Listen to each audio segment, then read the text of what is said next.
कोई भी पूजा चलते वक्त हम लोगों ने ये तो ज़रूर देखा है कि हम भगवान के जो मूर्त होते हैं या जो तस्वीर होता है उन पर हम आरती करते हैं, अर्थात हम भगवान की आरती करते हैं। तो ये आरती करने के पीछे क्या राज है? हम ये जो आरती का जो प्रोसेस है ये क्यों करते हैं? तो आइए आज इस वीडियो में मैं आपको आरती के बारे में बताता हूँ और आरती कैसे किया जाता है, क्या सही तरीका है आरती करने का, किस तरह से आरती करने से हम उसके पूर्ण फल लाभ कर सकेंगे, ये भी मैं आपको इस वीडियो के जरिए बताऊंगा। तो अगर हम भारतीय संस्कृति में पले बड़े हैं तो पूजा या फिर कई तरह के स्पिरिचुअल फेस्टिवल्स तो हमने बहुत देखा है। तो जब भी कोई पूजा होता है तो हम देखते हैं कि एक पंडित जी आते हैं या फिर किसी घर में हम खुद ही पूजा कर लेते हैं, तो भगवान को हम खाना देते हैं अर्थात प्रसाद देते हैं, कुछ अर्पण करते हैं, फूलों से उनके मूर्त को या तस्वीरों को सजाते हैं, कुछ मंत्र भी हम पढ़ते हैं, हमारे मन में जो प्रार्थना होती है वो भी हम उनके सामने रखते हैं और अंत में उनका आरती करते हैं। तो क्यों ऐसा किया जाता है? आरती क्यों किया जाता है?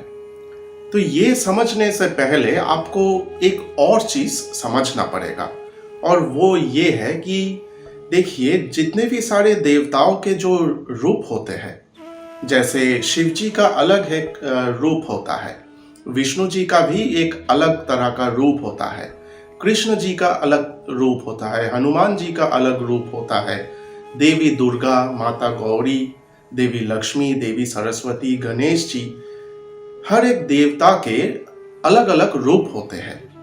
तो ये अलग अलग रूप क्यों बनाई गई थी? तो ये जो रूप बनाए गए थे, जैसे कि विष्णु जी 4 हाथ है उनके और 2 हाथ ऊपर की तरफ है और 2 हाथ नीचे की तरफ है। ऐसा क्यों है? गणेश जी, उनका शरीर तो एक इंसान जैसा है लेकिन उनका जो सर है वो एक हाथी का है। ऐसा क्यों है? भगवान शिव की जो मूर्त हम देखते हैं तो ज्यादातर वक्त हम ऐसा देखते हैं कि वो ध्यान में बैठे हुए हैं, वो ध्यान कर रहे हैं। ऐसा क्यों होता है? देवी दुर्गा के रूप अगर हम देखेंगे तो हमें दिखाई देगा कि उनके 10 हाथ हैं। क्यों ऐसा होता है? इन सब के पीछे एक रीजन होता है। हर एक रूप का कल्पना हमारे जो पूर्वजगण थे, जो मुनि ऋषिगण थे, उन्होंने इसलिए की थी कि हर एक रूप को देखकर हमारे अंदर, हमारे मन में अलग अलग तरीके का भाव जन्म लेता है, अलग अलग तरीके के वाइब्रेशंस हम महसूस कर पाते हैं। जैसे कि अगर आप शिव जी को देखेंगे, शिव जी की मूर्ति को देखेंगे जो कि ध्यान कर रहे हैं, तो उस मूर्ति को देखकर आपके अंदर बहुत ही एक शांत सा, एक मेडिटेटिव सा वाइब काम करने शुरू कर देगा। अगर आप गणेश जी को देखेंगे तो दूसरी तरह का एक वाइब्रेशन आपके अंदर काम करना शुरू कर देगा। अगर आप माँ काली को देखेंगे, इतना फियरफुल रूप होता है गॉडेस काली का, तो वो अगर आप देखेंगे तो आपके अंदर एक अलग तरीके का वाइब्रेशन काम करना शुरू कर देगा। अब हर एक रूप के क्या वाइब्रेशंस हैं और क्यों वो ऐसे बनाए गए थे, ये सेपरेट वीडियोस में मैं ज़रूर आपको बताऊंगा। शिव जी को लेकर मैं सेपरेट वीडियो बनाऊंगा, गॉडेस काली को लेकर, माँ काली को लेकर, माँ दुर्गा, विष्णु जी, लक्ष्मी जी, सरस्वती जी, गणेश जी, सबको लेकर मैं अलग अलग वीडियोस बना के मैं आपको सब कुछ बताता रहूँगा। लेकिन तो ये जो आरती का जो प्रोसेस है, जो आरती करने का जो नियम बनाया गया है, वो इसलिए बनाया गया है कि आप आरती करते वक्त, आरती के बहाने आप उस रूप को पूरी तरह से अपने इन आंखों से देखिए। आमतौर पर हम जब किसी मंदिर जाते हैं या फिर किसी पूजा के स्थल पर जाते हैं तो हम क्या करते हैं? हम बस वहाँ जाते हैं, एक बस ऐसे नमन करते हैं, थोड़ा सर को झुका लेते हैं और वापस आ जाते हैं। किसी को अगर आप पूछेंगे कि वो जो मूर्ति तुमने सामने खड़ा हुआ देखा, वो मूर्ति दिखने में कैसा था, उस मूर्ति का रूप कैसा था, तो हम में से कुछ कम लोग ही ऐसे होंगे जो पूरी तरीके से बता पाएंगे।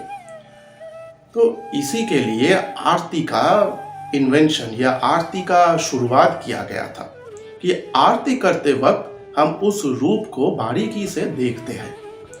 अब आरती करने का भी एक स्पेशल तरीका होता है। हम क्या करते हैं, हमने देखा है कि दिया को लेकर, दिए को लेकर, कर्पूर को लेकर हम ऐसे आग जलाते हैं और ऐसे घुमा लेते हैं। तो ये सही तरीका नहीं है। बस 2-4 बार आपने भगवान की उस मूर्त के सामने उसको घुमाया और काम हो गया, ऐसा नहीं होता है। आरती करने का सही तरीका ये है कि वो जो दिया हम लेते हैं या जो कुछ भी हम लेते हैं, उससे पहले उस मूर्ति के पैरों के सामने 4 बार घुमाना होता है। क्लॉकवाइज घुमाना पड़ता है, एंटी क्लॉकवाइज नहीं। पहले हमें उस मूर्ति के पैर के तरफ 4 बार क्लॉकवाइज घुमाना होता है। उसके बाद उस मूर्ति के नाभि के तरफ, नाभि के सामने 2 बार घुमाना होता है। उसके बाद उस मूर्ति के मुख के सामने 3 बार घुमाना होता है। और ये सब कुछ हो जाने के बाद पूरा जो शरीर है, उस मूर्ति के जो पूरा शरीर है, पूरे शरीर के सामने 7 बार घुमाना होता है। तो अगर आप काउंटिंग करेंगे तो 4 + 2 + 3 + 7, ये अगर आप एडिशन करेंगे तो कितने नंबर्स आएंगे? 16। आप लोगों ने ये तो जरूर सुना होगा कि 16 कला होते हैं एक इंसान के अंदर या फिर किसी भी प्राणी के अंदर। अगर किसी प्राणी को, किसी इंसान को पूरी तरीके से एकदम पूर्ण विकसित होना है तो 16 कला होते हैं। तो ये जो आरती का जो प्रोसेस मैंने बताया, जो इतने सारे बार घुमाना पड़ता है, 16 बार घुमाना पड़ता है टोटल, अर्थात उसका सिग्निफिकेंस ये है कि वो जो मूर्त हमारे सामने है भगवान जी का, उनके 16 कला एकदम पूर्ण है, अर्थात वो एकदम पूर्ण विकसित है, वो अपने आप में एकदम पूर्ण है। हम उनके सामने हमारे सर को झुका सकते हैं। तो ये है आरती करने का सही तरीका। अब से, अर्थात ये वीडियो देखने के बाद जब भी आप अपने घर में पूजा करेंगे, शाम को करेंगे, सुबह को करेंगे या फिर कोई भी स्पेशल पूजा हो, तो ऐसे आरती कीजिएगा। तो आपको ये दिखाई देगा कि आपको बेनिफिट्स ज़्यादा मिल रहे हैं। तो ये ज़रूर आप याद रखिए।